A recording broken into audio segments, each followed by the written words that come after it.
بسم اللہ الرحمن الرحیم۔ السلام علیکم ورحمۃ اللہ وبرکاتہ۔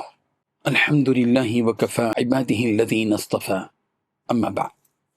حاضرین و ناظرین، یہ درس حدیث نمبر 515 ہے اور آج کا عنوان ہے دین اسلام کی نمایاں صفت حیا ہے۔ روایت سماعت کیجیے، ترجمے کے بعد تشریح کی جائے گی۔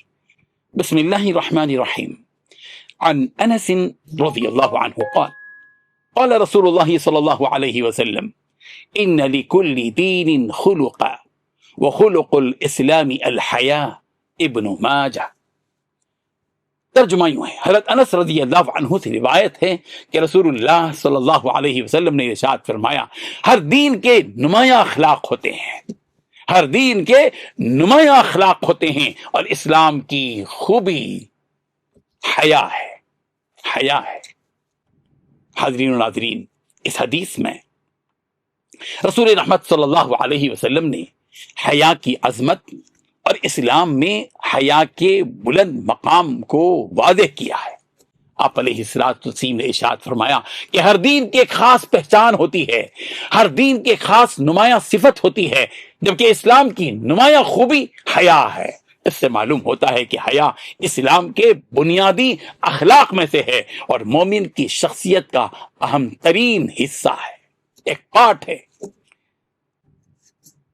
حیا کا مطلب یہ ہے کہ انسان ہر اس کام سے بچے جو اللہ تعالیٰ کی ناراضگی کا سبب بنے یا جو اخلاق و شرافت کے خلاف ہو، اور یہ صفت انسان کو گناہوں سے روکتی ہے، کردار کو پاکیزہ بناتی ہے۔ جس دل میں حیا ہوتی ہے وہ زبان، نگاہ، لباس اور معاملات ہر چیز میں احتیاط اختیار کرتا ہے۔ نبی کریم صلی اللہ علیہ وسلم خود حیا کے اعلیٰ ترین نمونہ تھے۔ آپ صلی اللہ علیہ وسلم کی مبارک زندگی پاکیزگی، نرم مزاجی، بلند اخلاق سے بھرپور تھی۔